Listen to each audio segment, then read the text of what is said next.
Olá, bem-vindos a mais um episódio do 193 BombaCast, o podcast da Fundação de Apoio do Corpo de Bombeiros. Aqui você ouve sobre os bastidores do Corpo de Bombeiros, ouve histórias e histórias, como é que a gente vai vir hoje com esse nosso convidado que traz algumas histórias muito bacanas da sua vida e das ocorrências que ele já atendeu. Aliás, uma muito recente, que se trata lá do episódio do Litoral Norte. Mas antes disso, eu gostaria de pedir para você, te lembrar, de não se esquecer de inscrever-se em nosso canal.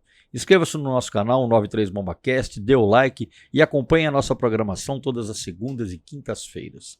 E hoje recebemos aqui, com muita satisfação, o Capitão Reis. Obrigado, Coronel. Obrigado pelo convite. É uma honra estar aqui, né? Batendo um papo com o senhor aí. Não, eu que agradeço a sua disponibilidade, dispor do seu tempo aqui para contar um pouco de história operacional do Vale do Paraíba, certo? Sim, o senhor que desde tenente, né? Deu aula para mim na Academia do Barro Branco de inglês. Aí, tá vendo, Matheus? O Matheus reclama. Vez essa história, meu falou, Deus porra, do temos que ser céu. entrevista lá, foi seu aluno fazer o quê? A gente Você é foi velho? comandante ou professor de inglês? 11 anos lá na academia. Você é de que turma, Reis? 2003. 2003. Aspirante 2003. Vamos falar um pouco de você, Reis. O que levou o garoto, né, o menino Reis, a querer ser oficial da Polícia Militar e trabalhar no Corpo de Bombeiros? Coronel, eu tenho alguns parentes que são da Polícia Militar. Tenho um tio que foi coronel do Corpo de Bombeiros, bem antigo ele, aspirante 66, Coronel Raimundo Ramos. Eu lembro, sei quem é. Famoso Narigueta. Narigueta. Né? Comandou lá o 11GB. Sim. E desde quando eu me entendo por gente, eu falei, eu quero fazer a Academia do Barro Branco e quero ser bombeiro. Desde sempre. Né? Escutei bastante história do meu tio e deu certo. Em 2000 entrei no Barro Branco. Em 2003, quando me formei, tive a oportunidade de vir direto para o Corpo de Bombeiros. Então vim como aspirante. Na época eu fui para o 8º GB, um local maravilhoso de se trabalhar. Trabalhei com excelentes oficiais lá. E naquele ano de aspirantado foi um ano muito bacana. Metade do ano eu fiquei no 8º GB e metade do ano eu fiquei na Escola de Bombeiros, que foi um local excepcional também. Que ano que foi isso? Foi em 2004. Já na ESB, lá em... Na ESB.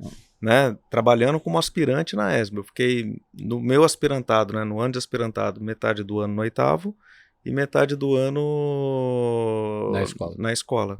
E foi muito bacana. Aí fui a segundo tenente, fui fazer o CBO, aí acabando o CBO, tive a oportunidade de ser o primeiro colocado do CBO. Você é o 01. 01. Minha filha nasceu no primeiro dia do CBO. Eu nem me apresentei naquela semana, né? Ela nasceu no primeiro dia. E na época não tinha vaga no 11GB, né? Eu falei, acho que o único jeito, se eu conseguir ser o primeiro colocado, eu vou lá pro 11. Vai escolher a vaga. Mas aí acabou dando certo, abriram até 2 vagas. Antes o quadro de tenentes era bem completo, né? Sim. E aí abriram 2 vagas, fui pro 11GB, fiquei em São José dos Campos um tempo. Logo em seguida, tio Bernardes, que estava em Guará, a gente fez uma permuta. Aí eu fui para Guará. Em 2006 já estava em Guará. Que é a sua cidade natal. Minha cidade. Fiquei lá até a promoção, em 2015. Aí quando eu fui promovido, nós fomos em 6 promovidos no bombeiro, tinham 3 vagas, né? E os 3 que foram promovidos, as vagas eram bem encaixadas. E foi uma experiência muito legal para mim, que eu fui trabalhar no Estado-Maior da Polícia. Nem senti que eu saí do bombeiro, porque... eu fui lidar com convênios. Isso eu lembro bem. Eu fui trabalhar com convênios. Meu chefe era, na época, o Major Merlin. O Merlin. Né? Então, tudo que era do Corpo de Bombeiros, ele falava, jogava na minha mão lá, né? E vi algumas coisas importantes. Foi uma época de transição que o dinheiro do FEPOM estava saindo da polícia, indo para o bombeiro. A gente teve que fazer alguns estudos lá. Foi na época da criação do nosso fundo, né? Exato. Foi em 2015. 2015, o decreto, o Código Estadual de Emergência. Exato. Então, eu acompanhei isso aí estando lá no Estado-Maior. E logo que abriu a vaga... Cara certo no lugar certo. E logo que abriu a vaga no 11GB, o Coronel Silva era o comandante do GB na época, né? Retornei, fui comandar o sub-GB. Fiquei no sub-GB até 2021. E aí o comando já estava ficando mais antigo, né? Você está às vésperas da promoção de major, tá próximo. Já estou bem próximo, bem próximo. E aí já estou 2 anos na sede, né? Como chefe da seção administrativa, chefe de operações. No sub-GB tive a oportunidade de fazer bastante coisa, né? Quando eu cheguei lá eram 3 postos, né? Pinda, Aparecida e Cruzeiro. Cruzeiro. E quando eu saí de lá, deixei com Lorena, Aparecida, né, encaminhado aí Cachoeira Paulista, encaminhado às brigadas comunitárias. Já inaugurou, eu parei de acompanhar, mas... Cachoeira inauguramos. Já inaugurou, né? Já foi em março. Em março inauguramos. O legal é o seguinte, a gente olhar para trás e ver que plantou um tijolinho, né? Muitos, né? A gente conseguiu na época lá, todos os municípios, a gente conseguiu taxa, fundo. Infelizmente, em 2017, com a decisão do Supremo Tribunal Federal, a gente perdeu a taxa, mas a gente conseguiu dar uma energia muito boa lá para os quartéis, revitalizar viaturas, os postos. Então, hoje lá, o SubGB está com 9 estações, né? 9. Entre bases, postos e brigadas. Eu quero dizer, exato, as bases, né, novas, com os voluntários, né? Sim, exato. E aí, depois que eu fui para a sede, eu tive a oportunidade de ajudar os demais SubGBs, né? Eu tive uma experiência grande de SubGB. Ali a gente tem que aprender, a gente tem que ser o provedor do recurso, né? Não adianta a gente ficar esperando. O comandante de SubGB, ele tem que ir lá se envolver politicamente. Fala com o prefeito, consegue recurso. Com o prefeito, com o deputado. Ali é o seguinte, quebrou a viatura, ô tenente, ô capitão, faltou comida, tenente, não tem. Não tem a manutenção aqui, né? Não, ali e relacionamento é tudo, né, Coronel? Se não soubesse relacionar direito ali, saber ajudar. O interior, ele tem cara. Eu não estou falando do interior de uma forma genérica, que todos têm essa característica. Mas especialmente lá no Vale do Paraíba, né, pela importância e pela relevância que tem a região, né, o Vale dispensa apresentações. Né? É uma grande escola, eu entendo, porque ali a gente tem de tudo. A gente tem uma área industrial grande, a gente tem uma região de ecoturismo imensa, as montanhas do estado de São Paulo, lado e Serra do Mar do outro. Serra do Mar, Serra da Bocaina. A gente tem o litoral, a gente tem a Dutra, então... ocorrência ali de A a Z a gente atende. Pois é, eu encontrei o Coronel Costa hoje pela manhã, né, comandante do CBI-3, e a gente estava conversando, tomando um café, falando justamente isso, né, a área do CBI-3, ela é literalmente de A a Z. Sim. Né? E assim, e cada micro-região é completamente diferente da outra, a atividade é completamente diferente. Sim, né? e a gente não está isolado, né? Os sub-GBs ali se interagem, um tem que ajudar o outro para... Exemplo, essa última ocorrência aí, né? Do litoral norte. Exato. A gente tem um efetivo lá de 540 bombeiros. Efetivamente, eu fiz o relatório da ocorrência, para o senhor ter ideia, todos os grupamentos de bombeiros do estado participaram.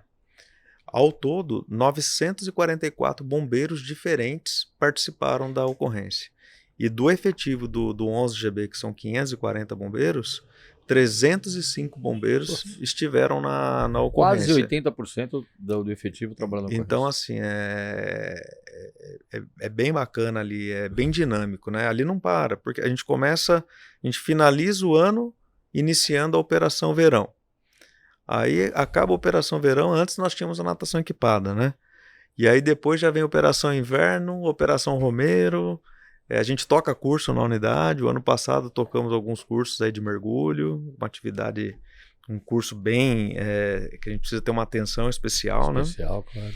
Então, assim, é uma unidade muito dinâmica, bem gostoso de trabalhar. E sempre foi assim, porque eu vou reportar de quando eu cheguei no Bombeiro, né, década de 90, começo, a região do Vale do Paraíba sempre foi uma região muito ativa, quer seja na questão do atendimento operacional, sem dúvida, mas também do que você está falando, da participação na formação, da especialização do efetivo do bombeiro. E isso, claro, a gente já sabia desde aquela época, e você confirma que nada mudou, aliás, piora, né? Pela alta demanda, pela gama de ocorrências e pela alta demanda que a região tem, né? Sim, bastante. Sábado agora, né, ainda publicou uma outra função para mim aí, agora eu sou regional de defesa civil. Eu vi. Então a gente tem uma outra função. O senhor tem ideia, há 2 dias atrás eu estava em Ubatuba auxiliando o pessoal da Defesa Civil Municipal em avaliação em área de risco. Né? E aí agora com esse aqui, a gente já vai entrar nesse assunto aí da ocorrência, né, do Litoral Norte. Você está sendo entrevistado também nesse bojo aí dos que participaram dessa grande operação, mas agora o holofote fica aceso, né? Sim. Existe toda uma preocupação, né, com o aspecto preventivo e as consequências, enfim. Tem tem esse legado, né? A gente ter uma atenção maior em determinadas questões, em detrimento das consequências da grande ocorrência que houve. Né? Sim, e o bombeiro está bem ativo nisso, porque todos os capitães hoje são adjuntos e agora o capitão é o próprio regional de Defesa Civil. Então é em contato direto com a Casa Militar, com os municípios, são 39 municípios, e foi só publicar meu nome lá, o celular já explodiu. Não para, e não tem hora. É assim. O Reis, antes da gente começar a falar mais especificamente da ocorrência do Litoral Norte, né, dos deslizamentos agora em fevereiro, eu vou te perguntar um pouquinho sobre, a gente fala muito, né, estávamos falando aqui da gama de ocorrências, da diversidade. Claro que do nosso período aqui, na ativa e mais no finalzinho do comando, eu me lembro de muitas ocorrências, muitas, importantes, né? Mas especificamente para você, que está lá há tanto tempo, né, desde praticamente do seu início, né? Relata para nós uma ocorrência que ela foi impactante para você profissionalmente e pessoalmente, nesse período que você está lá. Coronel, assim, já atendi muitas ocorrências, grandes ocorrências lá, né? É uma região que me proporcionou ali atender muitas ocorrências envolvendo ônibus com múltiplas vítimas, desastres ambientais. Antes desse de São Sebastião, a gente teve o de São Luís do Paraitinga. E antes de São Luís do Paraitinga, 2 dias antes, explodiu a situação em Cunha. Né? Tivemos vários soterramentos em Cunha, porque Cunha está mais alto que São Luís do Paraitinga, né?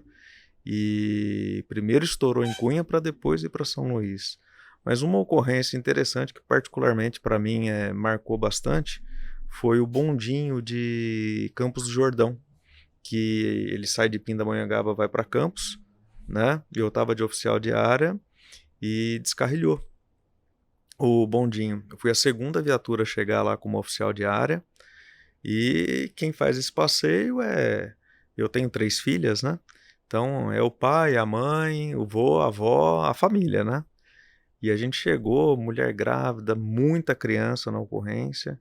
Então foi uma ocorrência assim, desgastou bastante. Para o senhor ter ideia, a gente desceu uma pirambeira para chegar ali no bondinho e não tinha como subir. A gente tinha que caminhar com as vítimas ali 2 quilômetros pelo trilho do trem, até o ponto que o trilho ficasse ao lado da rodovia. Que é a rodovia que sobe para Campos do Jordão. Isso, a Floriano Rodrigues Pinheiro.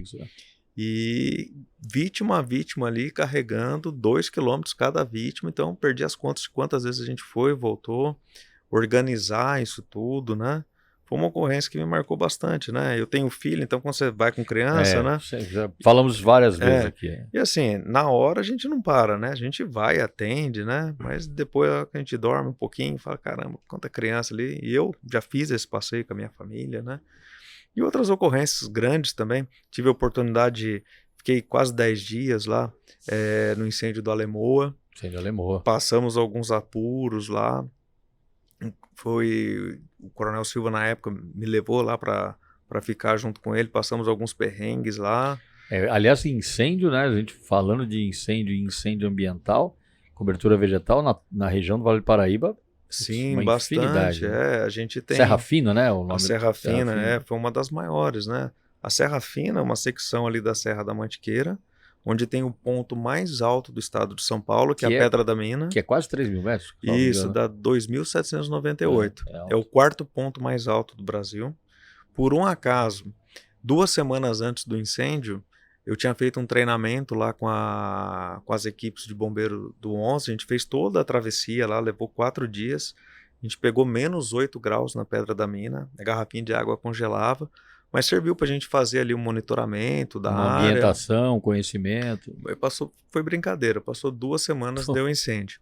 Mas a gente já estava preparado ali, né? E o desnível da face de São Paulo é um dos maiores desníveis que tem no Brasil. Que a gente sai de Queluz ali de 500 metros de altitude e vai parar 2.798. 2.200 metros de desnível. Então, o desnível era muito grande, a dificuldade. A equipe para chegar no local era só de helicóptero. Então, a gente tinha 3, 4 helicópteros ali para colocar a equipe em campo. e a gente não sabia se ia tirar o pessoal. Ali o bombeiro de Minas também acabou trabalhando nessa operação. Sim, porque pegou a crista da serra, é a divisa de estado. Exato. Então tinha a face de Minas, só que a face de Minas ela não tem esse desnível tão grande quanto a face de São Paulo. E o mais legal de tudo nisso daí, ao longo, desde as ocorrências lá que a gente tem atendido São Luís do Paraitinga, esses grandes incêndios, até culminando agora com São Sebastião, né? Foi o aprimoramento da técnica de gestão de grandes emergências. Não tenho dúvida disso. A utilização do SICOI é a doutrina primária ali que a gente tem que usar para organizar. A gente pega uma emergência dessa, a gente chegou a ter ali por dia 150 bombeiros na montanha ou no soterramento lá. E como é que a gente controla esse pessoal? Como é que a gente monta o fluxo de revezamento? Como é que eu arrumo logística? Então, eu me arrisco a dizer, Reis, que de toda a evolução que o bombeiro teve ao longo das últimas décadas, e foram muitas, né? A questão da gestão de grandes emergências talvez tenha sido uma das áreas que a gente mais cresceu. Olha, eu fiz um curso muito legal aqui no Bombeiro em 2012. Veio o pessoal da Guarda Costeira Americana. Guarda Costeira, me lembro. E foi muito bacana fazer aquele curso Sistema de Comando de Incidentes, né? Ajudou bastante. Depois fiz um outro pela Defesa Civil. Então, e aí a gente observa, né? Se a gente pegar aquela ocorrência de São Luís do Paraitinga em 2009 para 2010, para o que a gente já atendeu hoje, nem se compara. Nem se compara a organização da ocorrência. Eu volto um pouco para trás, os grandes desastres aéreos da cidade de São Paulo. A gente já tinha SICOI, né? Você deve se lembrar de 2007, né? Mas a evolução, o ganho que nós tivemos de organização dela, ali era nos primórdios, né? Sim. Das grandes gestões, das grandes ocorrências com gestão de SICOI. Mas a gente evoluiu muito, realmente. E essa evolução, ela traz reflexos tanto na questão operacional, quanto na questão do ensino, quanto na questão da logística, né? Do que ter, do que não ter, que culminou com a nossa ida para uma força-tarefa internacional na Turquia. Sim. É uma evolução de tudo isso. E né? sem organização... Impossível. A gente não faz nada, não adianta. Falar, vou mandar todo mundo lá pro local da ocorrência. Tá, uma hora o pessoal vai cansar. E aí, como é que vai ser o revezamento? Quem vê depois? Aonde que eles vão dormir? Né? Eles vão comer. Então, E o exercício disso tem sido... Constante. E o pessoal tá internalizando isso daí, né? Tá? E a gente tá cobrando. Até publicou agora, eu tô na comissão agora de SICOI, né? Eu acho que é uma das coisas mais importantes para grandes ocorrências e grandes eventos. Hoje o aluno que entra na Escola Superior de Bombeiros, ele já tem isso como disciplina, né? Uma coisa que a gente também, até chegar nessa maturidade, levou algum tempo, né? Sim. Então, e não são só as emergências, né? Lá na região a gente teve 2 grandes eventos. Recebemos o Papa lá em 2007 e o Papa em 2013. E tudo sob a gestão do SICOI. Mesmo o pessoal do Exército, que tinha a organização dele lá, mas ele acaba se enquadrando também. Né? Então, é bem bacana. Bacana. Bom, eu vejo que, claro, né, você desenvolveu todo seu crescimento profissional, sua especialização no Vale do Paraíba. E isso, sem dúvida nenhuma, pelo que nós já dissemos, né, pela a gama de atendimentos e pela gestão administrativa, né, que o oficial de uma região assim tem que ter, ela realmente dá uma maturidade bastante grande para o profissional. Né? Tá aí o teu exemplo que fala sobre isso. No aspecto administrativo, a gente falou um pouquinho do operacional, você falou um pouquinho sobre a expansão, sobre coisas que você fez, mas quais foram os principais desafios que você encarou como comandante ou encara como comandante sub-GB lá no Vale do Paraíba? Bom, coronel, eu cheguei em 2006 e em 2006 a viatura mais nova do meu quartel era a OT-212, uma Kombi de 1992. Novinha. Pô, eu gosto de Kombi, hein? Eu mantive uma lá na ESB por paixão. A gente tinha uma caminhonete lá, o pessoal era VO100, né? O pessoal falava VO100, de 1975. Falei, meu Deus do céu, o quartel era bom, né? A estrutura, foi um quartel que tinha sido inaugurado em 94 em parceria com a BASF, tinha uma estrutura bacana. Mas eu falei, meu Deus do céu, a viatura aqui cai aos pedaços. E como que a gente foi conseguindo, né? No começo, engoli muito sapo. na prefeitura de não ter as portas abertas, e eu aprendi o seguinte, foi ajudando a prefeitura. A prefeitura tinha um problema com o bombeiro lá, que era o carnaval. Guará tem o maior carnaval ali do Vale, com desfile de escola de samba, tá? E eles nunca conseguiam regularizar montava arquibancada, camarote. Sei que aí descobri que esse era um empecilho que tinha com o bombeiro. Acabei fazendo amizade com o secretário de turismo. Falei, olha, eu monto edital de licitação para você. Eu monto lá. Eu falei, eu quero que você faça o certo. Eles não sabiam fazer o certo, né? Não é que eles não queriam regularizar, eles não sabiam fazer o certo. Aí peguei o cara pela mão, bonitinho, falei, olha, montei o edital de licitação, coloquei lá os termos da IT12, a arquibancada tem que ser assim, saída de emergência e tal. Quando chegou para começar a montagem, eu fiquei lá 2 semanas acompanhando a montagem. Chegou para liberar o carnaval, estava montadinho, em segurança, olha, tá aqui o VCB. O prefeito é meu amigo até hoje, meu amigo pessoal, inclusive ele concorreu na última eleição, ele queria que eu participasse do grupo político dele, eu falei, não, prefeito, eu gosto, mas vamos... Mas aí foi assim, fazendo amizade, ajudando as prefeituras, controlando, tendo controle absoluto das coisas que aconteciam no quartel no seguinte aspecto, quanto que eu gasto, quanto que eu custo para o município. A gente procurava ter aquele relacionamento bom, de ajudar, mas eu também não podia pedir nenhum absurdo. Então eu tinha que saber quanto que valia o corpo de bombeiros ali para o município. E aí eu fui melhorando o orçamento ao longo do tempo, demonstrando esse controle. E isso aí eu fiz quando eu era tenente, fiz quando eu era capitão no sub-GB. Quando eu fui para a sede do GB, passei a implantar isso nos demais sub-GBs para que o pessoal fizesse. Porque não adianta, eu vou no município, eu quero tanto, tá? É muito ou é pouco isso que eu estou pedindo? Não sei, se eu não sei quanto eu custo. Quanto você custa, é verdade. Não sei se é muito ou se é pouco. E isso foi dando certo. E eu acho que essa questão de eu entender muitas vezes o lado do município também, porque assim, eles tinham uma necessidade grande dessa questão da área de prevenção. Então, me dava muito trabalho. Mas eu pegava na mãozinha lá do secretário, do engenheiro. Ensina e ajuda a fazer. E me antecipava, porque não adiantava. No final das contas ia chegar o abacaxi lá. E se chega em cima da hora, não vai dar tempo, a gente não vai aprovar nada irregular, mas eu me antecipava. E isso aí deu muito certo. Tanto é que em todos os quartéis eu consegui aprovar a taxa, eu consegui aprovar o fundo, eu fiz convênios de atividade delegada. Então hoje os bombeiros lá, a central de regulação médica do SAMU fica dentro do quartel do Corpo de Bombeiros. Isso em Guaratinguetá. Pega toda a região ali. Os bombeiros atendem o telefone 92, os bombeiros são os condutores da ambulância, então ajudou bastante o pessoal ali. Ajudou o pessoal a ficar mais fixo ali na região, tinha gente que saía de lá para fazer atividade delegada aqui em São Paulo. Então a gente conseguiu ajudar bastante os bombeiros. Olha, Reis, o que você está falando é fantástico, porque a gente já sabe, não é de hoje, que as demandas, né, operacionais elas só crescem. Nós temos realmente questões de limitação muito forte na questão de efetivo. Sim. Né? Se a gente não pensar fora da caixa e achar soluções diferentes, nós não vamos resolver o problema. E o que você fez lá é aquilo que nós escrevemos, né, nosso código de emergência, que é justamente esse trabalho integrado, né, do Polícia Militar, Corpo de Bombeiros, as forças municipais, mediante convênio, as forças voluntárias, né, que esse é um outro desafio que a gente tem, mas de qualquer forma é pensar fora da caixa. Sim, né? E o que eu entendo, comando? A gente não vai ter braço para conseguir fazer tudo. Mas eu acho que a gente tem que coordenar tudo.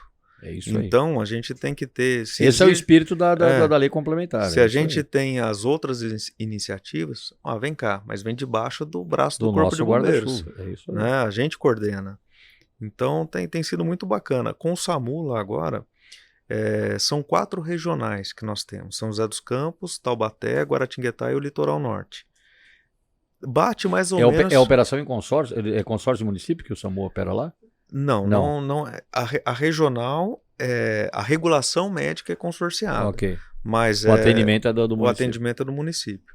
Então essas 4 regionais batem exatamente com a regional do SubGB. Do SubGB, região administrativa do SubGB. O que a gente tem feito agora, principalmente por eu estar coordenando o COBOM? A gente está... A regional de São José dos Campos, por exemplo, eu já está dentro do COBOM nosso. Então, se alguém liga uma ocorrência lá, um chamado que é de competência do 192, a gente só transfere o chamado telefônico e já cai para o SAMU. E agora a gente está buscando fazer isso para as demais regionais.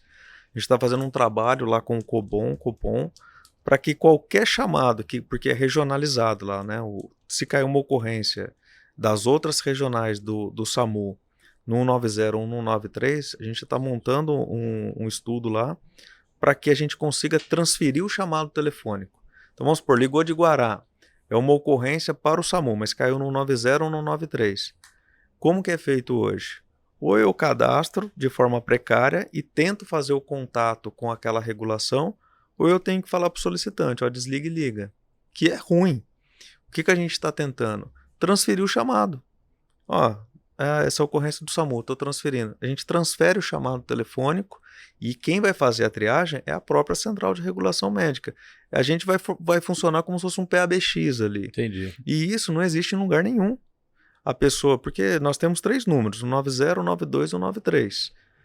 O solicitante ele não sabe. Hoje, o 90, o 93 está integrado ali, né? Em São José dos Campos tem o Copom regional. Sim, Copom regional. E a gente tem um sistema, o COPM, mas o 92 não. Então a regional de São José dos Campos já está resolvido.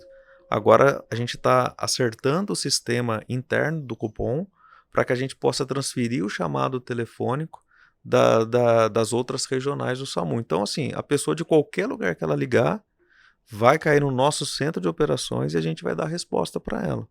E não existe no Brasil um sistema integrado assim. Esse é um grande desafio que você está falando, porque realmente a gente sabe que não só em São Paulo, ou no Brasil inteiro tem essa questão, né? Alguns estados que são um pouco menores, de uma forma de eu estou procurando equacionar isso, mas na demanda operacional do tamanho que é São Paulo, é um grande desafio, né? E eu acho que a gente está caminhando para isso mesmo. Aqui no mesmo município de São Paulo, né? Recentemente mudou lá a gestão do SAMU, do município. A gente está um oficial nosso lá agora, né? Coronel Rezende, de a gente buscar novamente, que já houve uma época aqui também, né? Mas não tem outro jeito. Se não houver trabalho integrado, não vamos chegar a lugar nenhum. Inclusive, está agendado uma visita dele lá no nosso Comum. Tá bom. Você sabe que vamos fazer essa pausazinha para você tomar um café aí e a gente tem que falar um pouquinho, né, do nosso Bomba Café. Bomba Café é um café temático aqui da Fundação do Corpo de Bombeiros, funciona na nossa sede aqui na rua Anita Garibaldi, número 25, bem do lado do Comando do Corpo de Bombeiros. Estando por aqui, pelo centro da cidade, pelo Comando do Corpo de Bombeiros, venha visitar o nosso Bomba Café. Café temático, a gente tem bastante peças, figuras e imagens do Corpo de Bombeiros. E nós vamos tomar aqui um cafezinho do nosso amigo Nobre, né, que é o nosso parceiro aqui do Bomba Café. Mas eu estava te dizendo, aliás, você estava dizendo, né, dessa inovação na questão da gestão do SAMU, e a gente que já também militou bastante tempo nessas questões, eu vejo que os melhores períodos que nós tivemos, isso eu vou falar um pouco da visão da região metropolitana, os melhores períodos que nós tivemos de atendimento operacional foi quando essa relação, de alguma forma, ela estava mais ajustada, né? Durante muito tempo aqui no SAMU de São Paulo, lá no centro de regulação deles, a gente tinha lá o pessoal que trabalhava lá, fazia atividade delegada, né? Oficiais e praças, né? Inclusive, eu não participava disso, mas aí na época o coronel, acho que foi o coronel Santos, falou: Pavão, você vai fazer delegado? Mas eu não quero, coronel, não, você vai. Eu quero que você vai para você observar. E, pô, foi uma verdadeira escola, né? Eu fiz alguns plantões lá e realmente, porque é diferente, né? São duas linguagens diferentes que você tem que trazer pro mesmo, porque a finalidade é a mesma, né? Eu entendo assim, coronel, integrar, né? Integração. Integrar. E, na medida do possível, coordenar. Mas, Reis Notti, eu era capitão nesse período, né? E eu ia dizer isso também. Na nossa carreira de oficial, né? O posto de capitão é aquele onde você realmente atinge a maturidade. Porque você comanda a tropa, você já tem experiência de tenente, que praticamente no bombeiro já é uma experiência de capitão. Sim. Você sabe disso, né? Você comandou lá a cidade, né? Mas ela te dá uma visão, você já tem experiência operacional, você tem experiência administrativa, você entende do circuito completo, você enxerga o todo e é realmente um posto onde a gente, quando chega nele, tem a capacidade de realmente transformar coisas, né? A gente ainda não tem, evidentemente, a caneta, né, do oficial superior, do comandante, mas a gente já tem a capacidade de azeitar a máquina, né? Pela experiência que a gente acumula tanto no campo operacional quanto no campo administrativo, né? Sim, e é importante o oficial ter a noção desse ciclo completo, né? E não vem antes, né? Isso acontece com o tempo, né? Ô Reis, a gente vai voltar ao assunto um pouquinho lá a ocorrência, né? Sim. Do Litoral Norte. Eu sei que participou desde os primeiros momentos ali da ocorrência. A gente já gravou algumas entrevistas, né? A ordem não está necessariamente correta, mas na hora que a gente for exibir, vai numa ordem mais cronológica.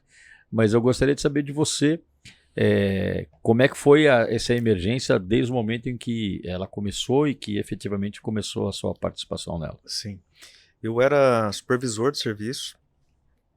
A ocorrência foi de sábado para domingo de carnaval. Então, litoral, carnaval, lotado de gente, né?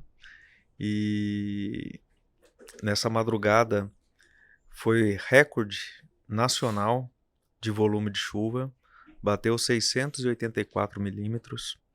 Pra você ter ideia, o recorde anterior tinha sido de Petrópolis, que por acaso até eu fui com a equipe do 11 lá apoiar nessa ocorrência. O senhor se recorda? O senhor estava Lembro.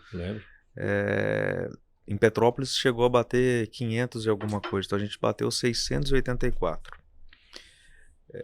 O nosso centro de operações nessa madrugada estourou lá o seu limite de atendimento. Para o senhor ter ideia, a gente chegou a ter mais de 500 ocorrências pendentes. O centro de operações, a gente teve que fazer o acionamento de todo o efetivo do horário de folga para ir apoiar as ligações. E nisso, as guarnições de São Sebastião, Caraguá, foram em campo atender as primeiras emergências. O que aconteceu com essas primeiras equipes? Conforme elas chegaram no local, as que chegaram ficaram ilhadas. Já tivemos alguns relatos aqui. Porque caiu as barreiras. Teve equipe lá que ficou mais de 48 horas sozinha ali, incomunicável, porque caiu a rede telefônica, não tinha internet, não tinha acesso por terra, a aeronave, o tempo, nos primeiros momentos ali, não estava proporcionando levar as equipes. Então foi a extensão ali da Costa Sul dá quase 80 quilômetros. Então esse era o nosso cenário, não era um local, era a Costa Sul de São Sebastião. A dificuldade inicial era saber o que estava acontecendo. Então eu lembro que nesse primeiro momento o comando do GB desceu para São Sebastião e ficou eu e a capitão Michele no centro de operações. Lá em São José. São José dos Campos, montando o nosso planejamento, porque foi as equipes iniciais para realizar o atendimento. O comando do GB desceu para fazer uma análise do que estava acontecendo e a gente já começou a montar a estrutura. Eu lembro que eu desci no final da tarde, já com a estrutura do sistema de comando de incidentes pronta. Então a gente desceu lá no gabinete do prefeito e já ocupamos o espaço, né? Já começamos a montar lá mapas, fizemos uma análise sobre voo no local, já delimitamos quais eram as nossas frentes. Então a gente fez todo o posicionamento operacional. Isso colocado, agora a gente vai ter que fazer a parte de logística. Então a gente já montou um fluxo, a gente acionou todos os nossos sub-GBs, o pessoal da administração, o responsável pelos almoxarifados, deixamos um oficial em São José dos Campos. Então o que eu precisava de equipamento, a gente já criou esse fluxo para que chegasse o equipamento lá. Então a gente criou essa rotina de logística, rotina da parte de alimentação da tropa, e aí a gente criou a rotina. Porque desde o início já se tinha a percepção que seria uma ocorrência de muitos dias, né? Sim. Pela própria dimensão, né, da área atingida. Exatamente. Então a gente precisava criar esse fluxo, porque senão ia chegar uma hora que a tropa não ia aguentar e ia entrar em colapso. Aí a gente criou um fluxo de rendição das equipes. E com esse fluxo todo montado, eu virei, se eu não me engano, 2 noites praticamente sem dormir lá no posto de comando. E as coisas acontecendo. E ficou uma rotina muito legal no posto de comando. A gente tinha o controle de tudo que estava acontecendo. Mapeamento do local. A gente tem um sistema pela o Caltopo, um mapa interativo. Conforme as coisas iam acontecendo, o mapa ele ia demonstrando tudo aquilo pra gente. Então qualquer um que chegasse, o governador chegou lá no posto de comando, ele enxergava ali no telão, momento real, tudo que estava acontecendo, número de vítimas socorridas, número de óbitos, estimativa de desaparecidos. E após eu virar ali essas 2 noites no posto de comando, aí depois a gente fez um acerto, estabeleceu algumas equipes no posto de comando e eu fui para a linha de frente. E aí o foco principal lá... Isso depois de quantas horas, quantos dias você foi lá? Depois de 2 dias. Linha de frente, você quer dizer a região da Barra do Saí? Barra do Saí. Tá. A gente ficou ali praticamente com 2 frentes principais. A do extremo ali da Costa Sul, que ficou o 6º GB, porque a gente não conseguia chegar, eles chegavam ali por Bertioga. Então eles ficaram ali na Barra do Una, em Juqueí. Aí quem cuidou daquele posto de comando avançado foi o 6º GB. E o foco ali, onde tinha o grande número de vítimas, era na Barra do Saí.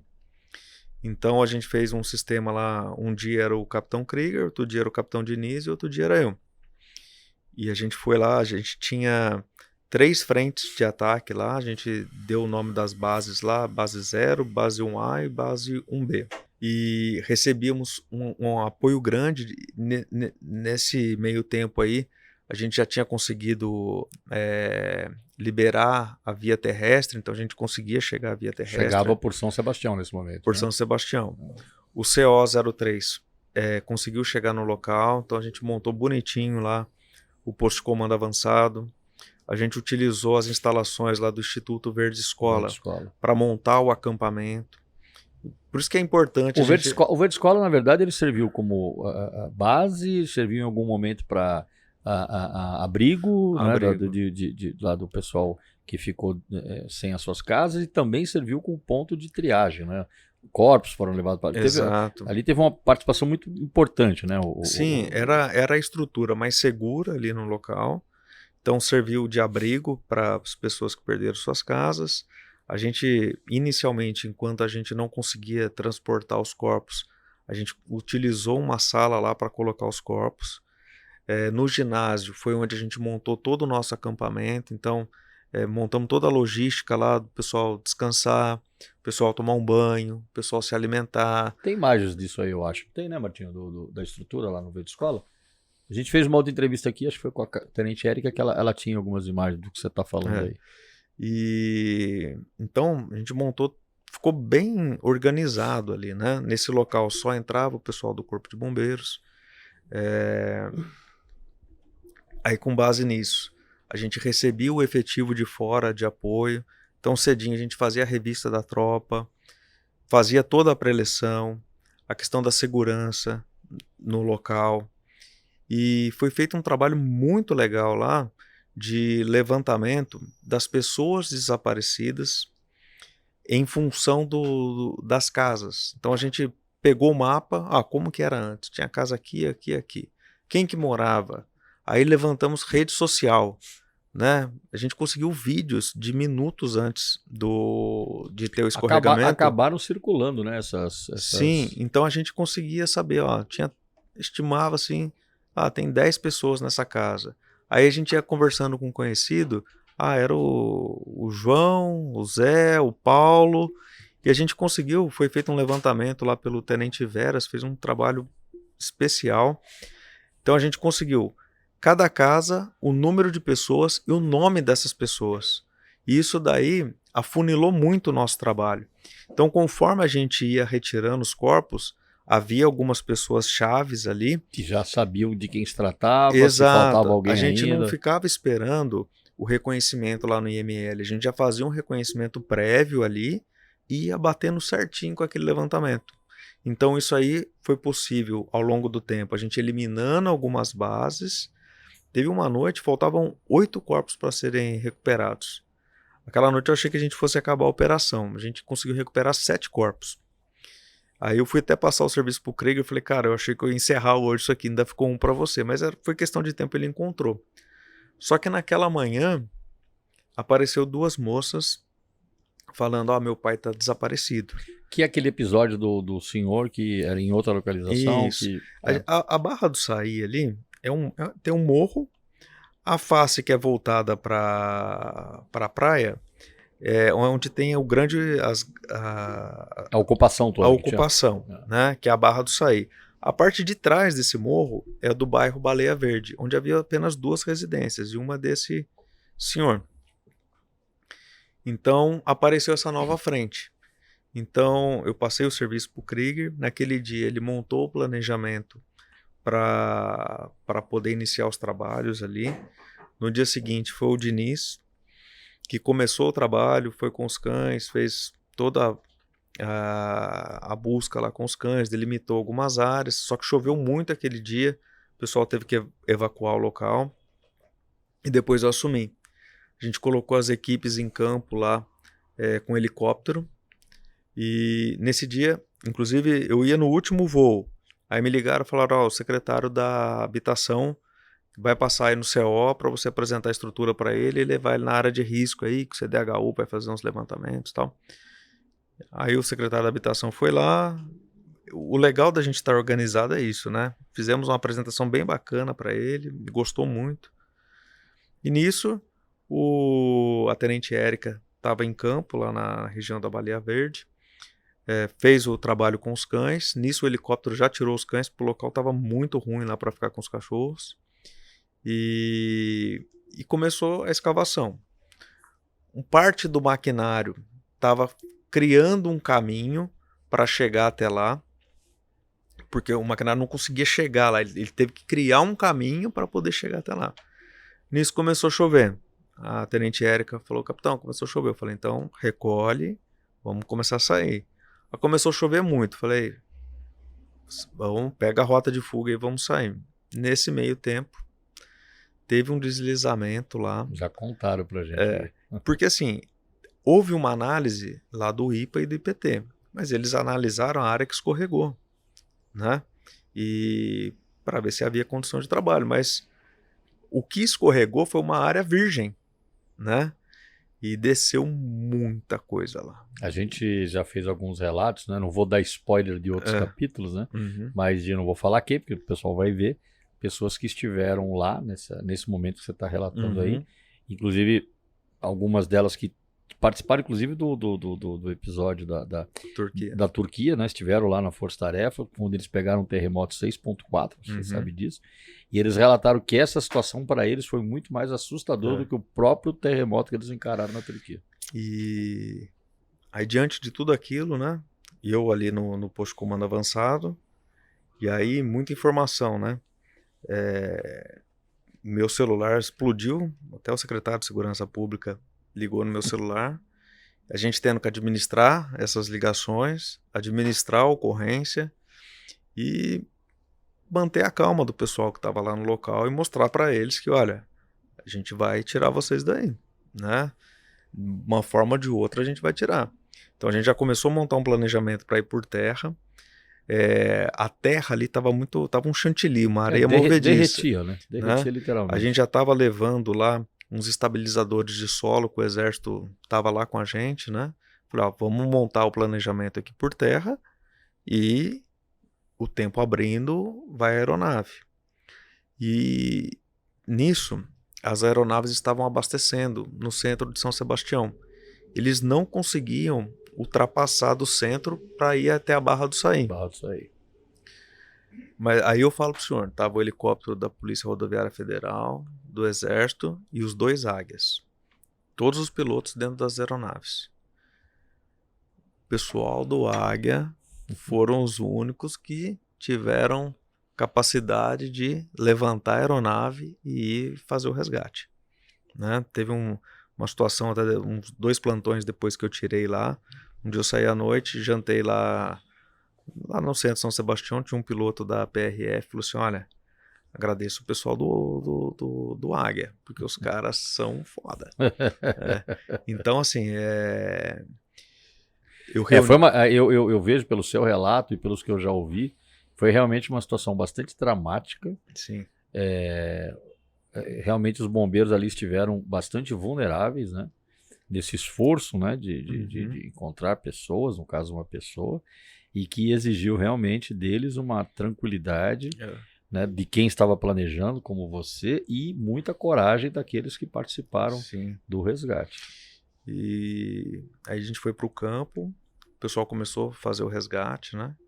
A gente percebia ali que o pessoal chegava... Foram mais de 30 pessoas foram tiradas. 38 pessoas. Esse é o número que eu tinha falo na pro senhor, cabeça. não deu 15 minutos. Puxa vida. Com 2 aeronaves. Com 2 aeronaves. Eu tava no campo, eu olhava, eu não deixava... Eu tava olhando pro céu, tinha aeronave. E só tinham 2. Então, eles pousavam muito rápido. Tirava e voltava. Foi muito rápido. A Tenente Érica, eu tiro o chapéu para ela, foi a última a sair do local, né? Comandante. Foi a última ali a sair do local.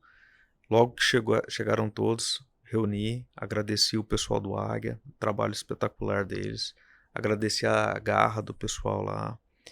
Depois nós fomos lá para a área nossa de acampamento, né? Aí teve os relatos, né? O próprio pessoal que foi na Turquia falou, olha, na Turquia eu achei que foi bem mais tranquilo do que foi aqui. Eles falaram isso. E alguns ali, né? Mas e o exército? Mas eu falei, moçada, o negócio é o seguinte, quando dá algum problema com os outros, a gente vai socorrer. Quando dá algum problema com a gente que vai ter que se virar e se socorrer. Não tem outro. Não tem. A gente acabou. Temos que ter essa capacidade. Então, assim, a nossa instituição, ela é foda. Ela é boa pra caramba. Falou assim, querendo ou não, foi muito bacana ali a integração ali do pessoal do policiamento, o comando de aviação. Basta dizer, dentro do que você está falando, nós estamos vivendo toda essa situação no litoral norte, né? Porque ela começou no carnaval, né? Como nós já dissemos aqui. E concomitantemente, a gente estava com um efetivo atendendo uma ocorrência internacional. Sim. Com essa capacidade, né, de dar resposta. E esse mesmo pessoal voltou e não foi para lá. Exato. Quer dizer, realmente, a nossa organização, ela é muito capaz. Muito profissional. E assim, na hora, por mais que, né, houve esse incidente lá, natural, que é inerente ao risco da atividade. Que já tinha precedente muito antigo, mas tinha. E assim, o local lá foi feito o que tinha que ser feito. Antes de iniciar os trabalhos, foi verificada a rota de fuga, teve análise dos institutos aí do IPA, do IPT. E tem toda a técnica que nós temos de trabalhar e avisar o perigo iminente para quem está trabalhando. E quando aconteceu, é manter a calma e vamos resolver o problema. Né? E foi o que foi feito. Depois a gente conversou com todo mundo lá, né? O pessoal relatou lá o que aconteceu. Esse talvez tenha sido o momento mais crítico, né, da operação. Sim. Isso em termos de risco para os bombeiros, porque o risco, eu acredito que foi o tempo todo, né? Exato. O local que eles estavam trabalhando, a gente já viu algumas imagens aqui, onde houve resgate de corpos e tal. Era uma região instável, era uma região de risco o tempo todo, né? Tanto é que finalizamos a emergência na semana passada. A Érica contou isso para nós, Tenente Érica. Eu fui lá, sobrevoamos lá com o pessoal do IPA. O único local que havia possibilidade de encontrar esse senhor aí, porque as informações não estão muito... Está muito esparsa, né? E a família dele fazia 20 anos que não falava com o cara. Então, assim, não tem muita informação em concreto. E o tamanho do estrago lá foi muito grande. Então, o único local que talvez houvesse a possibilidade de estar o corpo dele, a gente tentou iniciar os trabalhos lá agora com a máquina, para o senhor ter ideia. Tá molhado ainda, né? Aparentemente parecia que estava bom. Quando a máquina entrou, ela afundou quase até a cabine. Porque ali também tem nascente de Exato, nascente, exato.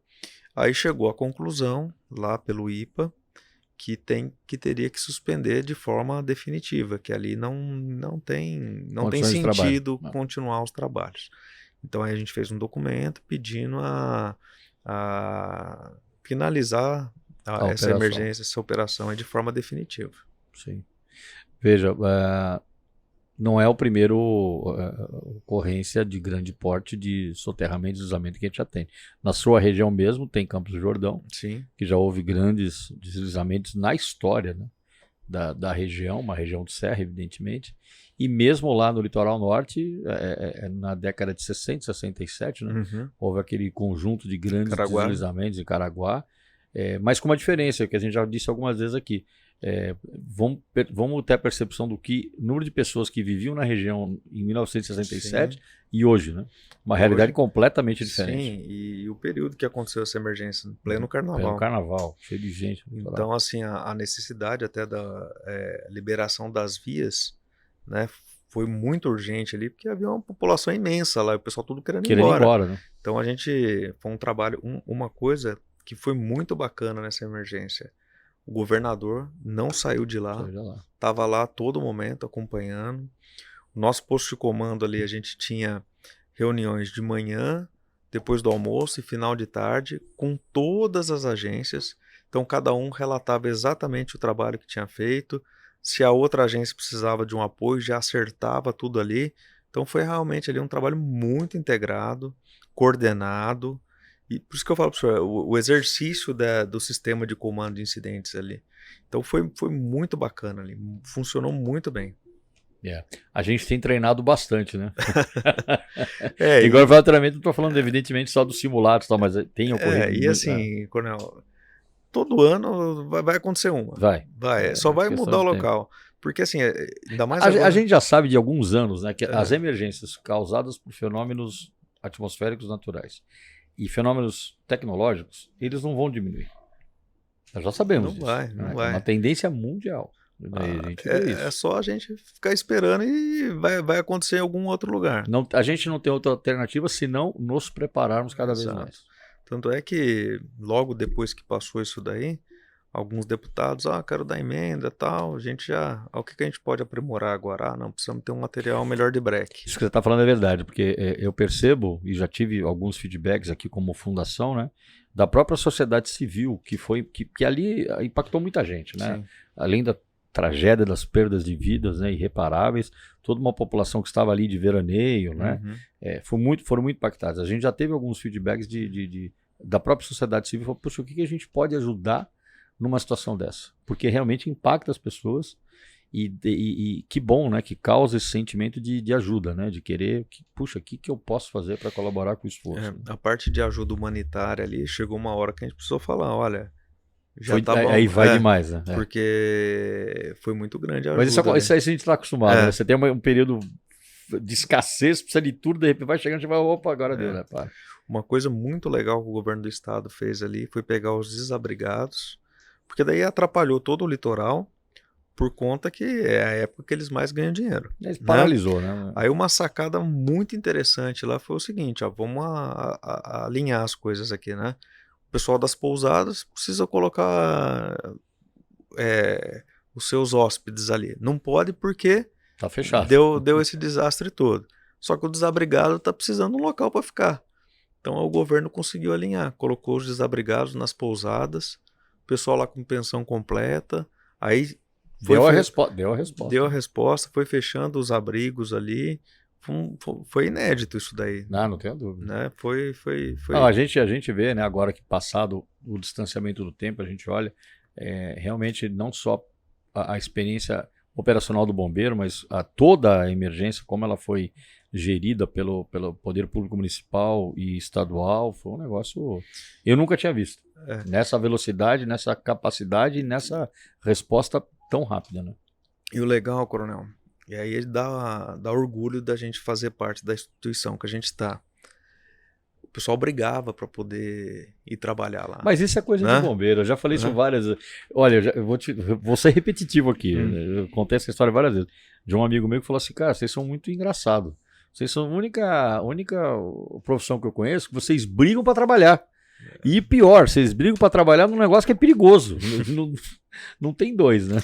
Não, é muito legal. E assim, eu acompanhei ali, todas as unidades do bombeiro do estado tiveram lá. Sim. E assim, o pessoal chegava vibrando, falava, capitão, aonde que é? Vamos lá. E o pessoal, você tinha que brigar, ó, agora é hora de revezar. Calma, aí, você tem que pessoal, descansar agora. E dá orgulho, é gostoso, é bonito de ver, Coronel. Assim, eu saía, quando eu estava de plantão lá, eu saía 3 horas da manhã de casa, chegava às 7 horas da manhã lá, virava às 24 horas, ia sair no outro dia, no final da tarde, já chegava em casa, dormia para no próximo dia já ir. Voltar de novo. Mas ia feliz, ia contente, a satisfação que a gente tem de estar participando disso daí, de estar organizando, de ver a coisa funcionando, de estar com os bombeiros lá na linha de frente ou no posto de comando, ver a coisa funcionando, a vontade que o pessoal tem de trabalhar, dá orgulho de fazer parte da nossa instituição. Isso tudo porque você ouviu muito o seu tio e fez a escolha que eu acho que você não se arrepende, né, Reis? De forma alguma, de forma alguma. Reis, olha, a gente já está encaminhando aqui para os nossos finalmente, né? O nosso podcast ele dura em torno de 1 hora, né? Mas é claro, conversa tá boa, a gente teria muita coisa para falar aqui, né? Mas eu já começando a te agradecer, né, pela sua participação, ter aceito o nosso convite. Aproveito para te parabenizar também, né, pelas suas escolhas, né, de profissão e de vida, de carreira. Te desejar muito sucesso e também te pedir que você nunca mais, aliás, que você nunca perca a sua motivação que você tem de te ver, que você é uma pessoa muito motivada e que principalmente não deixe de transmitir, que eu sei que você já faz isso, mas que não deixe de transmitir a sua experiência para as novas gerações, né? Porque as novas gerações são a nossa continuidade, né? E a gente carrega, eu acho, um pouco dessa responsabilidade de orientar as novas gerações. Então, dentro desse pensamento, eu vou passar a palavra para você, fazer suas despedidas, mas eu queria que você respondesse para mim o seguinte: o que você falaria para o Reis? Quando eu falo Reis, um outro garoto da sua idade que está pensando em vir para o bombeiro e servir aqui, fazer uma carreira. O que você diria para esse garoto aí, lá do Vale do Paraíba? Olha, eu diria que ele, escolhendo uma carreira como a nossa, ele vai ser muito feliz, né? Com certeza vai ser muito feliz. Uma coisa que eu escutava do meu tio, né? Aqui ninguém vai ficar rico, né? Mas você vai ter uma vida boa, uma vida tranquila, e essa satisfação de você poder prestar esse serviço, de ajudar os outros, a hora que você chega em casa, você dorme com a cabeça no travesseiro, tranquilo, você olha para sua família, você fala assim, olha, eu estou cumprindo uma missão especial aqui onde a gente está. Então, eu converso muito com os mais jovens aí, né? É engraçado, né? Eu cheguei tenente tão novinho, vim aspirante pro bombeiro, né? Quando eu olhava os capitães com CAO, eu falava, caramba, né? Hoje eu tô, né? E eu vejo chegando os tenentes novos e eu já tô contando história, né? É engraçado. Ó, quando eu cheguei no GB lá... Você ouviu história, agora você conta história. E assim, eu vi o pessoal mais antigo e falava, caramba, o meu primeiro comandante no 11, o senhor conhece ele, o Coronel Chester. Olha como antigo ele era, né? E assim, chega os tenentes novos, eu conto, falo, não perca a motivação, vai para cima. A gente consegue realizar muito aqui, como tenente, como capitão. Não precisa esperar chegar. Se você esperar chegar lá e não fez nada, não adianta que depois, na hora que você chegar como major, não vai fazer, né? Começa a fazer aí desde tenente, que faz a diferença. Faz a diferença, tenha vontade, dá uma satisfação muito grande e é uma profissão maravilhosa. E eu não me vejo fazendo outra coisa na vida que não sendo bombeiro.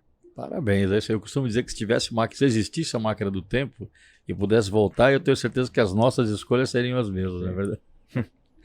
É isso aí, pessoal. Esse foi mais um episódio do nosso 193 BombaCast. Muito obrigado, Reis, pela sua presença. E não se esqueçam, acompanhem sempre a nossa programação. Muito importante, inscrevam-se em nosso canal, dê o like. Toda segunda e quinta-feira, um novo episódio. E antes de encerrar também, eu quero aqui fazer um chamamento para os nossos veteranos. Veteranos, esse ano teremos novamente o nosso encontro lá na Escola Superior de Bombeiros, no dia 29 de julho. Leve a sua família, aliás, é um encontro não só dos veteranos, como da família dos veteranos. Aguardamos a sua presença lá no dia 29, procure os B5 das suas unidades mais perto da sua casa do Corpo de Bombeiros. Muito obrigado, até a próxima.